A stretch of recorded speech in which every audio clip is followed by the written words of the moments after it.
3 days ago, I suffered large scars on my neck due to a runway accident. This allowed my boyfriend's mistress to win the championship.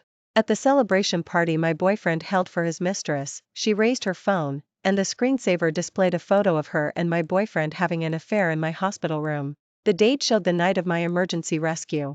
So, on the day of the engagement party, I played the video of their affair on the large screen for everyone to watch.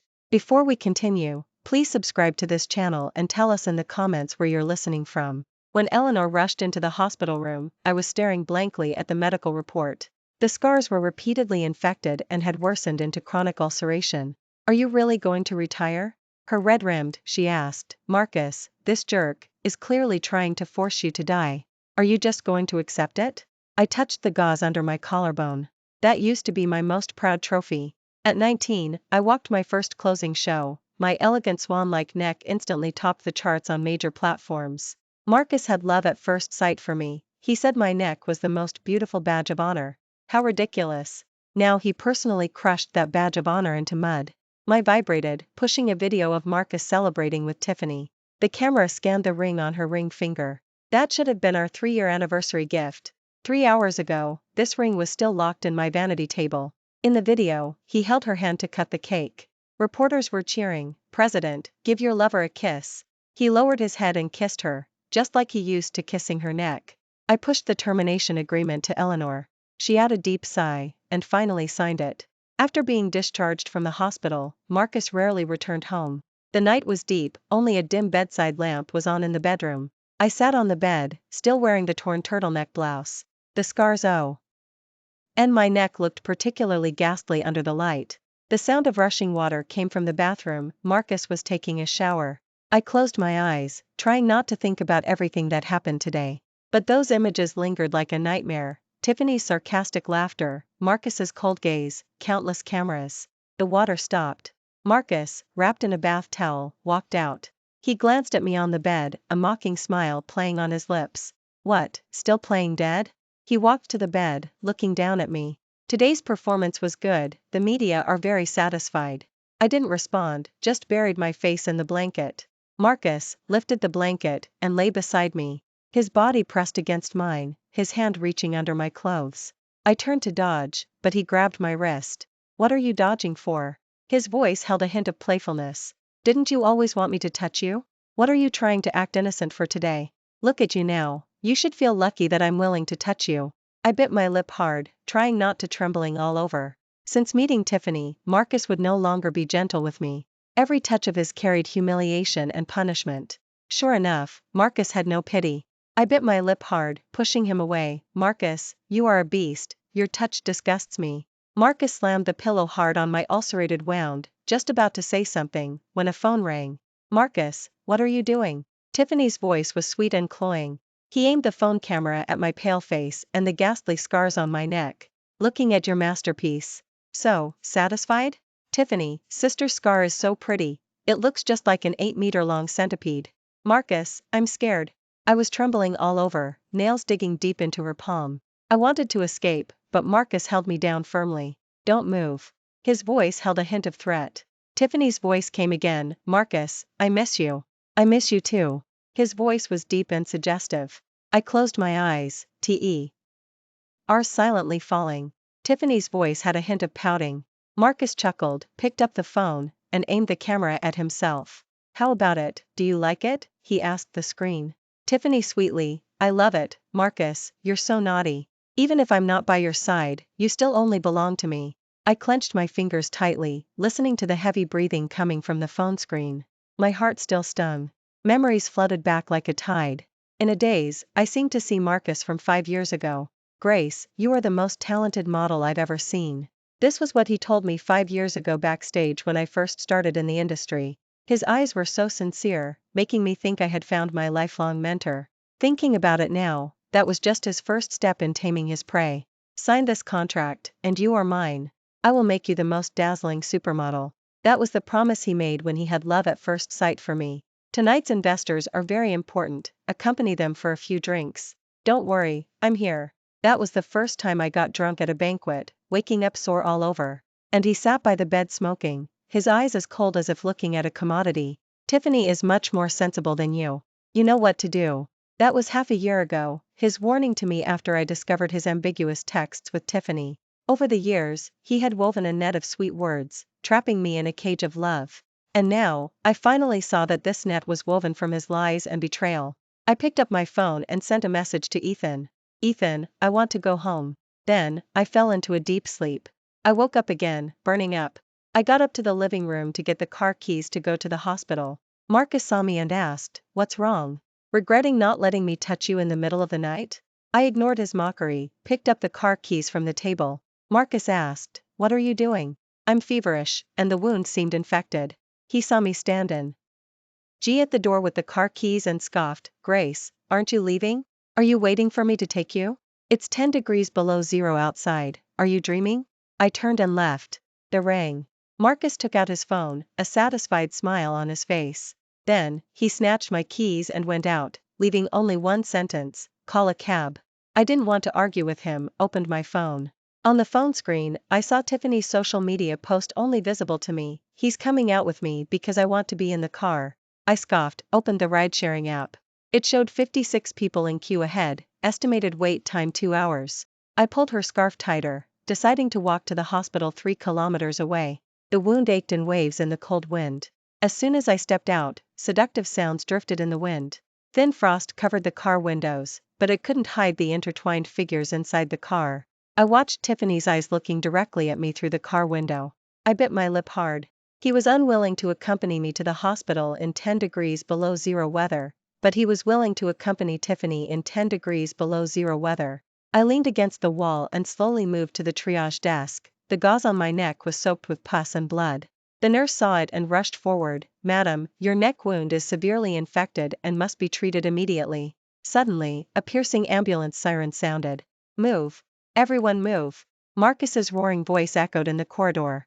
I looked up to see him, his disheveled suit, holding an unconscious Tiffany in his arms.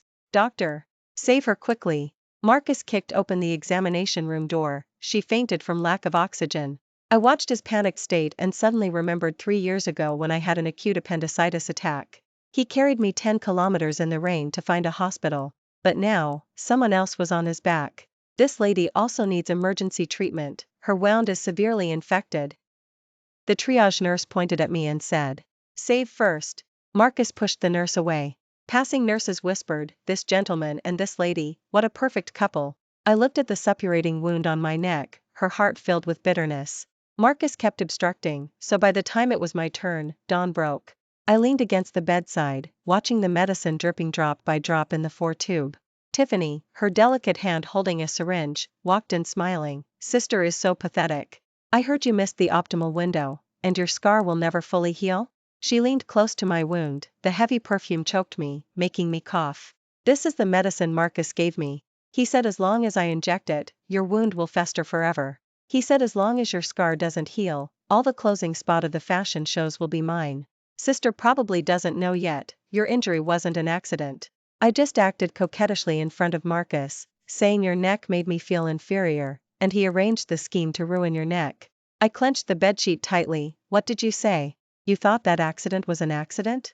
He found someone to tamper with the lights on my runway. He said as long as your neck was ruined, I would never feel inferior again." I pushed her away, pressing her head onto the table. Items scattered from her bag, just like the crystal shower that ruined me on the runway 3 days ago. Marcus's footsteps approached. Tiffany's face changed instantly. She used the syringe to violently cut a bloody scratch on her own face. Then she shoved it into my hand. "Ah. Grace, what are you doing?" When rushed in, he just saw the wound on Tiffany's face was bleeding. He grabbed my wrist. "Grace, are you crazy?" Tiffany rushed into his arms. "Marcus, I'm so hurt." Grace said her neck is ruined, and she wants to ruin my face too, so you'll be disgusted with me just like you're disgusted with her. Marcus then pressed down on the wound on my neck. "Does it hurt? Apologize, and I'll let go. This is your punishment." I was in too much pain to speak. The doctor said my neck was already suppurating, and if it was subjected to further pressure, it would damage the nerves. I wanted to struggle, but suddenly reporters' voices sounded outside. Reporters raised their phones. The scene was frozen on Marcus's luxury car. Through the blurred car window, Tiffany was seen straddling him, their intertwined figures clearly illuminated by the streetlights. The comment section exploded. Insiders leaked. Tiffany gets so many opportunities because she's trading favors, from photographers to brand owners. She slept with half the fashion industry. The hospital room door was slammed shut. Marcus put on a gentle expression. Grace, you have to help Tiffany. Why? I asked softly. He knelt on one knee, taking a velvet box from his pocket. Because I can get engaged to you. If you don't agree, that's fine. But you won't be able to leave this room, and the medicine for your neck scar won't get in. I chuckled. Okay. Marcus eagerly opened the door for me. I stood in front of the reporters. I reached out to wipe Tiffany's swollen eyes. She pulled on my sleeve. Sister, I'm sorry. The moment the flashlights came on, I smiled at the camera. Regarding the rumors between Ms. Tiffany and President, I hereby solemnly clarify. Ms. Tiffany and President have only a normal working relationship.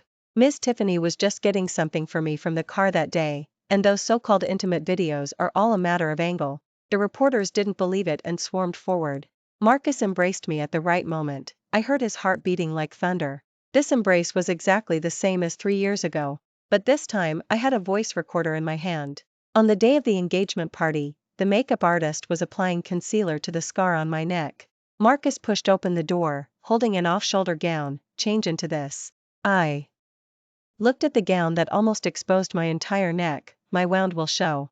He threw the gown onto my lap. The party needs to be trending. We must create a spectacle.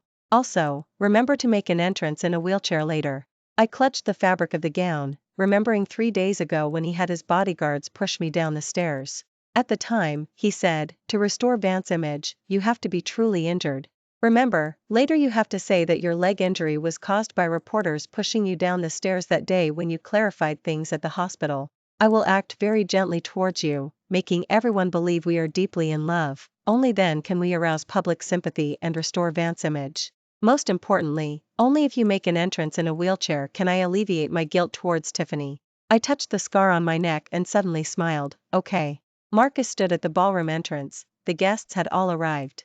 Where's Grace? He quietly asked his assistant. Ms. Grace said she was going to the restroom to touch up her makeup, and she'll be right back. The assistant wiped sweat. Marcus checked his watch. 20 minutes had already passed. He took out his phone and dialed my number, but only heard the cold "The number you have dialed is currently switched off" message. An uneasy feeling spread in his heart. Go find her. Time passed by, and guests began to whisper. Marcus stood on stage, forced himself to remain calm. A day passed, there was no sign of me in the entire hotel. Marcus felt more and more panicked. He remembered that recently, when he was with Tiffany, I didn't cry and made a scene like before. He remembered my calm expression that night when I had a fever and he refused to take me. He remembered the coldness in my eyes when he forced me to apologize to Tiffany. He remembered my compliance that day when he pushed me downstairs. Bang! The dropped to the floor. Go find her, Grace is not right. Just then, his assistant ran over, panting, holding a USB drive. President, Ms. Grace asked me to give this to you, saying it's a surprise video for the engagement party. Marcus sighed in relief, taking the USB drive. Grace still can't leave me. She always likes to play these romantic little tricks. He turned to the control panel. Since the leading lady hasn't arrived yet, let's watch the surprise she prepared first. The moment the USB drive was inserted, the large screen lit up. Marcus still had a triumphant smile on his face. However, what appeared on the screen was Tiffany and his intertwined figures, and the recording of Marcus threatening me in the hospital room that day. Marcus panicked instantly. No, it couldn't be. Grace couldn't know the truth. Grace wouldn't do this to him either. His loved him. His would never be willing to leave him. Go quickly, go find her. Search all the places Grace usually goes. Just then, a line of text appeared on the large screen. Thank you, President, for the elaborate engagement party. Please accept this grand gift. Marcus's phone suddenly rang. It was a video from an unknown number. In the video, I stood at the airport, my arm naturally linked with a stranger, walking forward. Behind us was the flight information to a foreign country. The image of me naturally linking my arm with the stranger in the video stung Marcus's eyes. Marcus had always believed that I would not leave him, but now, he was scared. He had clearly promised me that he would get engaged to me. This was something I had dreamed of for many years. Later, we would get married and have a child together. Besides, he didn't even dislike the scar on my neck. Why would I still leave him? Marcus stood in the ballroom, a whiskey glass in his hand. Tiffany was touching up her makeup on her phone, completely unaware that he had added a third ice cube to his drink. But looking at Tiffany's back, he suddenly thought of me. Every time he drank, I would get angry. You were just discharged 3 days ago after gastric bleeding. If you drink again, I'll really be angry. I'll never talk to you again. Marcus, you need to learn to take care of yourself. But every time, even after I yelled at him, I would still push hangover tea in front of him. Have some hangover soup to warm your stomach. Without exception. Marcus downed the fourth glass, alcohol burned his empty stomach. Tiffany still didn't look up, only focused on the mirror. The number you have dialed is currently switched off. After dialing several times, Marcus felt more and more panicked. He raised a hand to his chest, something seemed to have disappeared there. He violently smashed the whiskey glass against the wall, glass shards scattered onto Tiffany's skirt. Tiffany was startled, shouting, Marcus, what are you doing? I'm putting on makeup, there are so many cameras today, it's a great chance to secure opportunities. I want all the investors to see my beauty. I don't want to become ugly like Grace and not even have the chance to go on stage. Listening to her words, Marcus suddenly felt why Tiffany's words were so particularly jarring. He just remembered that Tiffany had always been exchanging harsh words with Grace, and had always been enduring this humiliation. He couldn't take it anymore, his heart ached in waves. He rushed home. He pushed open the front door, habitually calling out, Grace, I'm home. Only an empty echo responded to him. In front of the French window in the living room, the pothose plant had withered a bit. He remembered that I watered it every day, saying this pothose was a testament to their love. Now its leaves had begun to yellow. It turned out that I had stopped loving him a long time ago. In the bedroom, my half-used perfume was still on the vanity table. He picked up the bottle, and the familiar jasmine scent diffused into the air. Memories flooded back. It was the perfume he gave me on our first date. I said it was my favorite scent and never changed BR. And since. But ever since my neck was injured and scarred, I never touched this perfume again, just like I didn't want to touch him again. Tears suddenly blurred his vision. Only then did he realize that this home was full of my shadow, and my mood swings had clearly been abnormal for a long time. Yet he felt that all the harm he inflicted on me was taken for granted. Because I loved him. Does love give you the right to hurt someone? Now that I'm gone, this home is only left with cold air and a house full of memories. Marcus knelt on the floor, folded the scattered clothes one by one into a cardboard box. As he tidied the last overcoat, a yellowed note floated out from the inner coat pocket. He casually picked it up, but his pupils constricted when he saw the content. It was a hospital diagnosis report, dated 3 years ago. The patient's name was clearly written, Tiffany. The patient's mood swings are caused by long-term use of psychiatric medication. It is recommended to discontinue medication and seek treatment. Below the diagnosis report, there was a small line of text. The patient admitted to habitually adding these drugs to others' food and drink, to control others' emotions. Marcus's hands began to tremble, memories flooded back like a tide. 3 years ago, Tiffany frequently visited his office, always brought him coffee when he was tired. Every time he drank it, he would become unusually irritable and lash out at me. He took out a USB drive from the inner pocket of his suit jacket. After he inserted it into the laptop, Tiffany's face appeared on the screen. This medicine works well. Tiffany in the video shook the medicine bottle in her hand at the camera. Just add a little to his coffee every day, and he'll become more and more agitated, and more disgusted with Grace.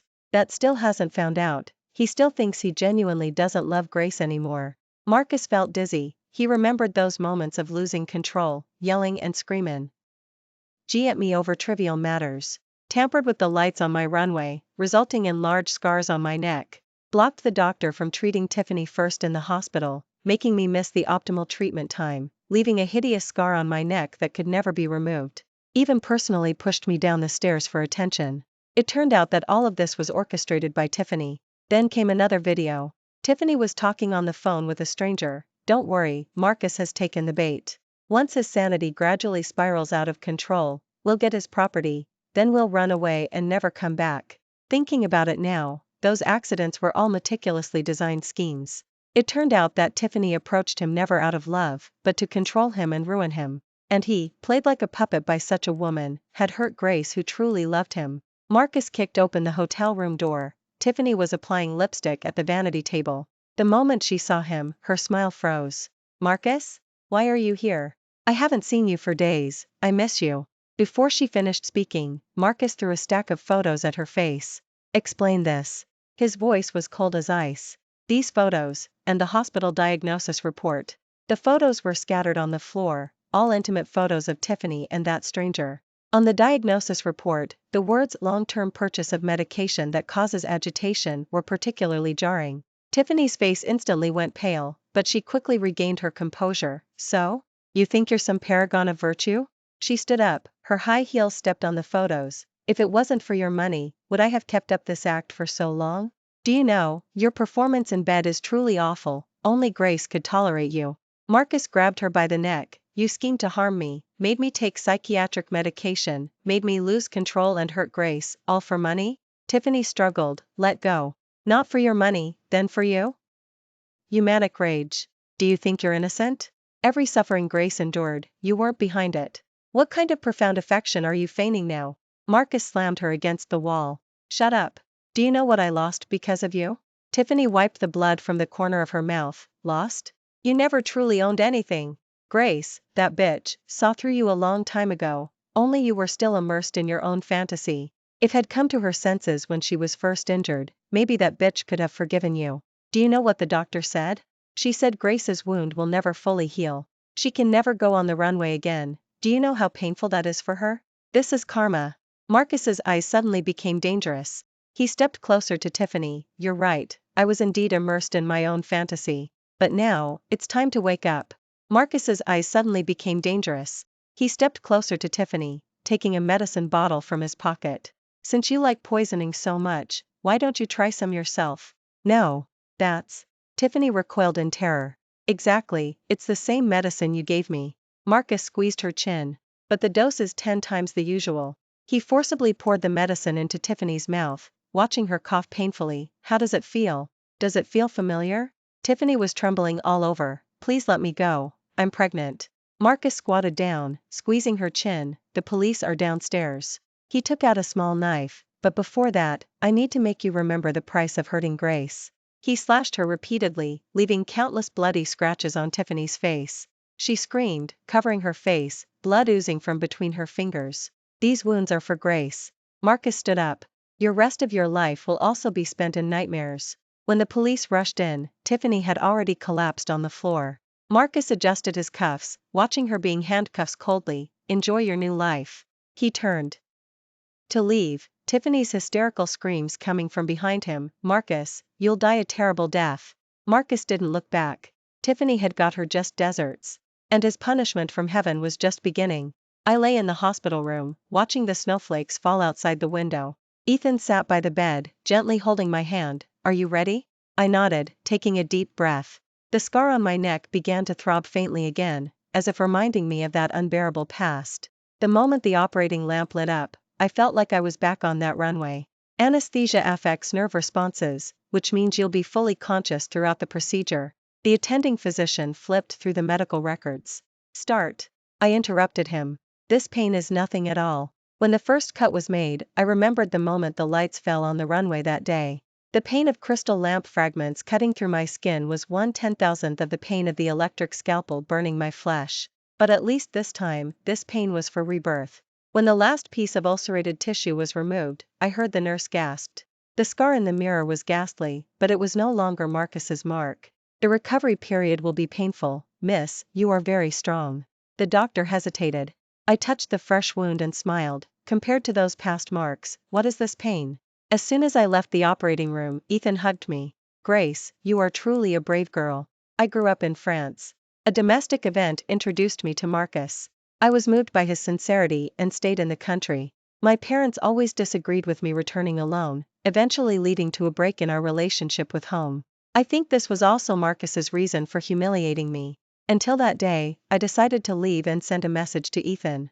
Only then did I realize that I wasn't a child without a family. My parents had been waiting for me to come home. Ethan even rushed back to the country immediately after receiving the message to help me find evidence of Tiffany harming me.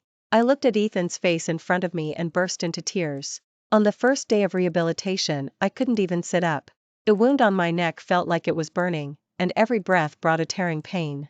Ethan supported me, moving my body little by little. Take your time, we have all the time in the world.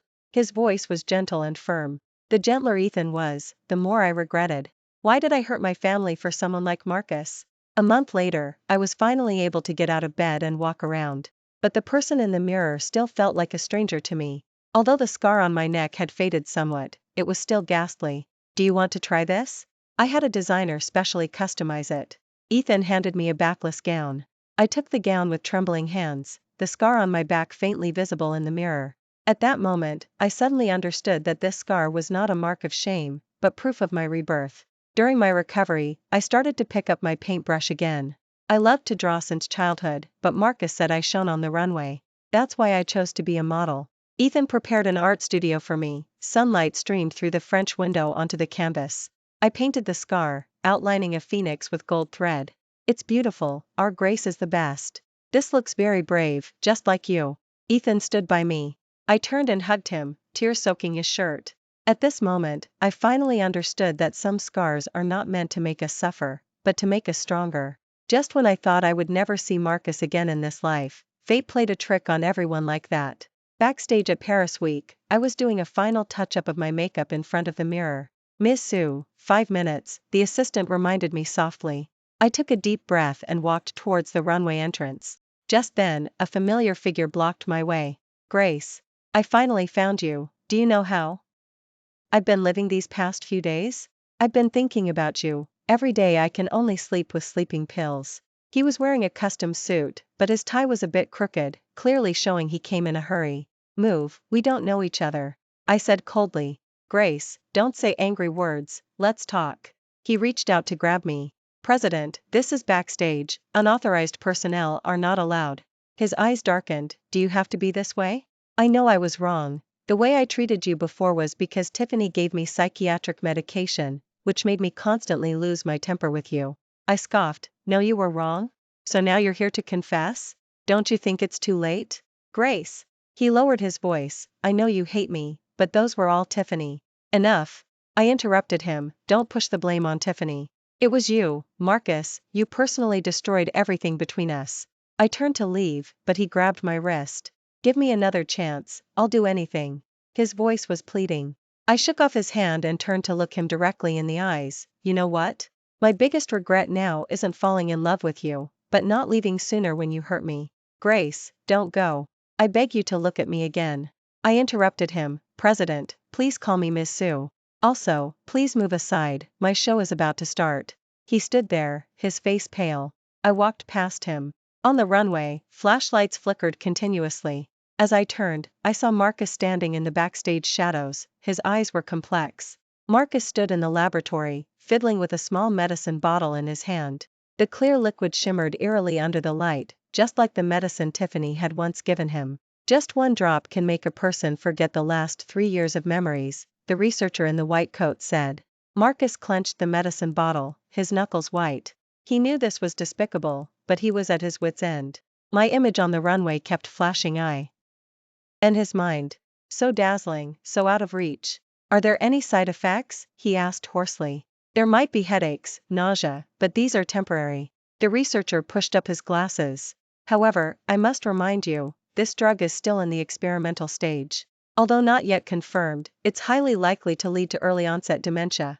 Marcus was no longer listening. He paid the money and carefully placed the medicine bottle into the inner pocket of his suit jacket.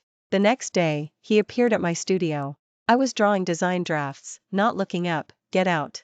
I brought you coffee, from your favorite cafe. He forced himself to remain calm. I looked up, my eyes cold. Marcus, what games are you playing? I just want to apologize for the past. Don't misunderstand. I truly just want to be good to you. I scoffed, and continued to draw. Marcus took the opportunity to drop the fluid into my water glass. The clear liquid instantly vanished. Are you really taking me to see the show? I've never been to Paris? I asked excitedly. Marcus's heart ached. She had actually been to Paris, during their happiest times. But now, those memories had vanished with the medication. Of course, besides being a model, haven't you always wanted to be a designer? We can go to Paris together to study. I nodded happily, completely unaware of the guilt that flashed in Marcus's eyes. The cafe door was flung open. Grace, come here. Ethan strode over, his eyes sharp. He grabbed my wrist. Ethan? What are you doing here? Aren't you in Spain? I was just chatting with Marcus. He said he's taking me to Paris. Are you still mad at me, huh? I'm going to be with Marcus. Even if mom and dad don't agree, it won't matter. Ethan's face instantly darkened.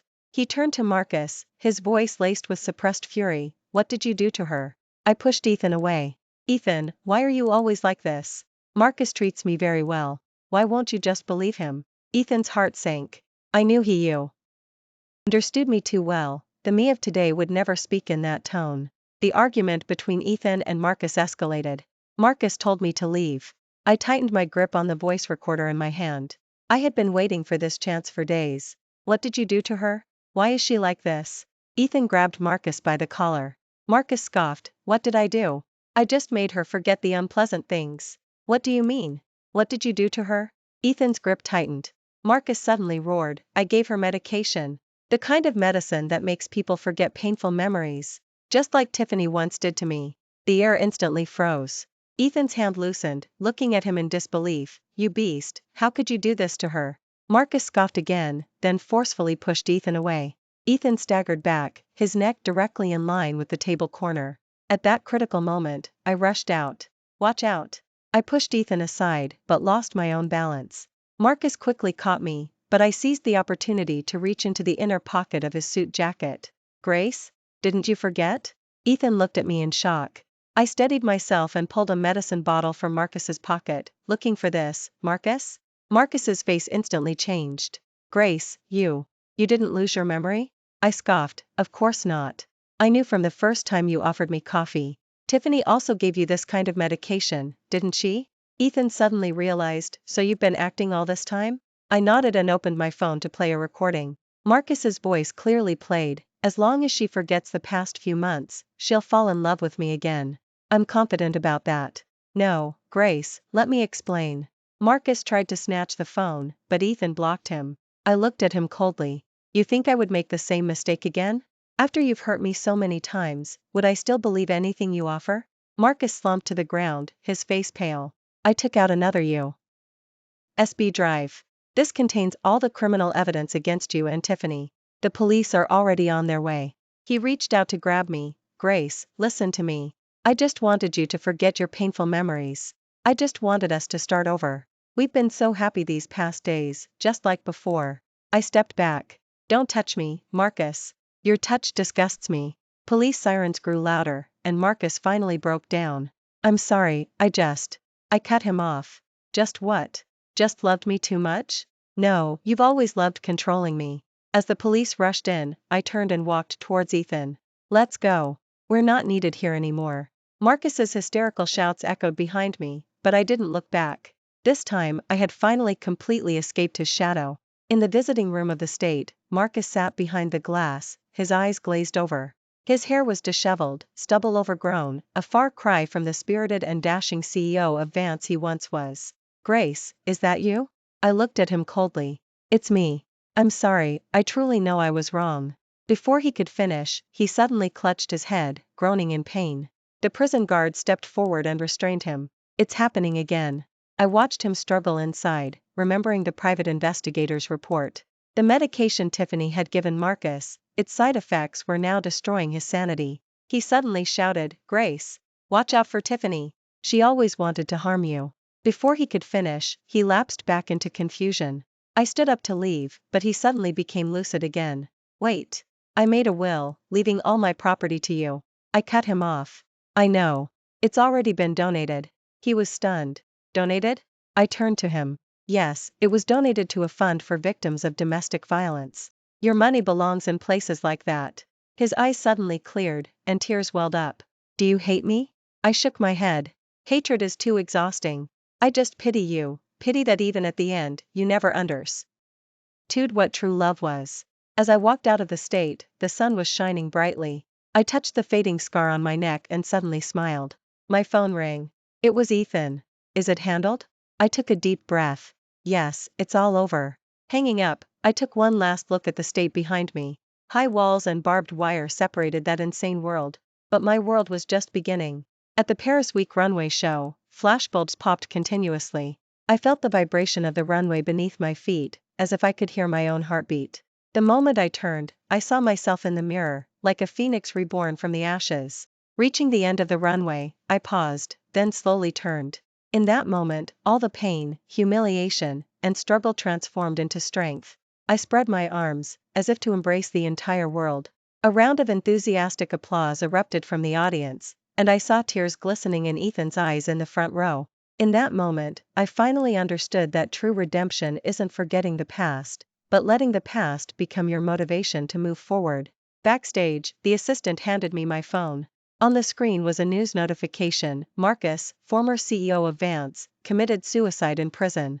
I paused for a moment, then felt a sense of relief. As I changed out of the gown, I took one last look at the scar in the mirror. It was still there, but it no longer caused me pain. This scar bore witness to my rebirth, and it would also witness every future flight of mine. As I walked out of the show, stars twinkled in the night sky. Those stars were like the goals I was yet to conquer. The shadows of the past had dispersed, and the path ahead, I would walk with even greater determination.